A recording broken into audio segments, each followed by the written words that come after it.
Hello বন্ধুরা, Mrs rice কিচেনে তোমাদের সকলকে স্বাগত জানাই। আজকে একটা তোমাদের কাছে নতুন ধরনের ভিডিও নিয়ে চলে এসেছি। আজকে আমি কোনো কুকিং ভিডিও নিয়ে আসিনি, আজকে আমি এসেছি চিজ চ্যালেঞ্জ ভিডিও নিয়ে। দেখতেই পাচ্ছ তোমরা, আমি এখানে 4 রকমের চিজ নিয়ে নিয়েছি, দুটো ইন্ডিয়ান অ্যান্ড দুটো ইন্টারন্যাশনাল চিজ।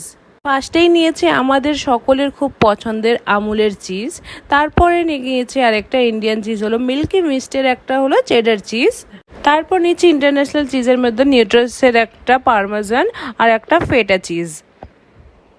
চিজগুলোকে বের করে ভালো করে কেটে নেব। আমুল চিজের টেক্সচার তো তোমরা জানোই কেমন। তারপর আমি মিল্কি মিস্টটা কেটে নিয়েছি, ওটার টেক্সচারটা একটু ইয়েলো টোনের মতন আর একটু অদ্ভুতই আমার একটু স্মেল আসছিল, হোয়াট এভার। তারপর যে ইন্টারন্যাশনাল চিজটা আছে পারমেজান, আমি ওটাকে বের করে নিয়েছি, আর এটারও টেক্সচার একটু ইয়েলো টোনের মতন, আর এটা দেখতে আমার কিন্তু অনেকই প্রিটি লেগেছে, but I don't know taste কেমন, বাট এটা থেকে একটা নাটি টাইপের একটা স্মেল আসছে। সবার লাস্টে আমি নিউট্রাসের এই ফেটা চিজটা আমি বের করলাম। তো এটা আই ডোন্ট নো এটা কেমন হবে, বাট এটা আমার এই ফার্স্ট টাইম অ্যান্ড এটা থেকে খুব অদ্ভুত একটা স্মেল আসছে। আই ডোন্ট নো, এটা থেকে আমার প্রথমে কনফিডেন্ট অনেক লুজ হয়ে গেছে। তো আই ডোন্ট নো এটার কেমন হবে, তো দেখা যাক। সবার প্রথমে আমি আমুল চিজটা টেস্ট করে নেব। এটা নিয়ে তো কোনো কমেন্টই হবে না, তোমরা সকলে জানো এটার টেস্ট কেমন। তো অবভিয়াসলি আমি এটা 10 আউট অফ 10 দেবো।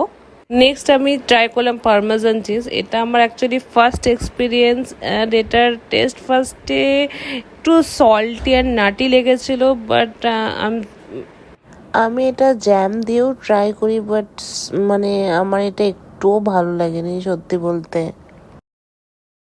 এরপর আমি মিল্কি মিস্টের চেডার চিজ ট্রাই করি। এটা আমি আগেও ট্রাই করেছিলাম অন্য ডিশের সাথে, তখন অত বুঝতে পারিনি, বাট রিয়েলি এটা অনেক স্ট্রং অ্যান্ড আমার এক্সপ্রেশন দেখে আপনারা বুঝতেই পারছেন, মানে এটা আমার আজকে একদম বেকার ডিসিশন ছিল এই চ্যালেঞ্জটা নেওয়া সত্যি বলতে। দেন সবার লাস্টে আমি ফেটা চিজটা ট্রাই করি। ও মাই গড, আমি এরপরে আর জীবনে কোনোদিন আর আলাদা মানে চিজ তো জীবনে ট্রাই করব না আমার মতে, কারণ একদম এটা মানে যতগুলো আমি প্রথম থেকে চিজ ট্রাই করলাম, এটা সবার থেকে বলতে গেলে বেকার চিজ অনেস্টলি। এটা আমি এরপরে আমি এটা ডিরেক্ট ফেলে দেবো, মানে কি বলবো, এটা আমার কিছু আর কমেন্ট মানে করারই নেই। আমার এক্সপ্রেশন দেখে আপনারা বুঝতে পারছেন, মানে কি আর বলবো।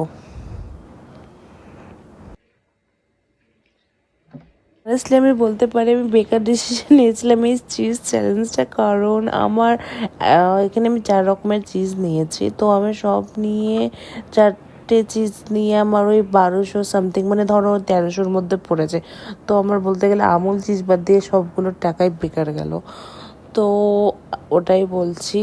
তো তোমরা যারা ইচ্ছা তারা ট্রাই করতে পারো, কিন্তু আমার পার্সোনাল এক্সপিরিয়েন্স ওয়াইজ তো না ট্রাই করাটাই বেটার। তো অবভিয়াসলি তোমরা জেনেই গেছো আমাদের উইনারকে, অবভিয়াসলি আমুল চিজ, কারণ ওটা সত্যিকারই ইন্ডিয়ানদের টেস্ট বাড ওয়াইজ ওটা বানানো হয়েছে। তো ওর সাথে আর আমি কোনো চিজের আর তো বলবো না, কম্পেয়ার করব। তো ঠিক আছে বন্ধুরা, ভিডিওটা আমি এখানেই শেষ করছি। আশা করছি আপনাদের এই ভিডিওটা ভালো লাগবে, আর যদি আমার ভিডিও আপনাদের ভালো লেগে থাকে তাহলে প্লিজ বেশি বেশি করে কমেন্ট আর শেয়ার করবেন। আমি আরও আপনাদের সাথে নতুন ধরনের ভিডিও নিয়ে চলে আসবো।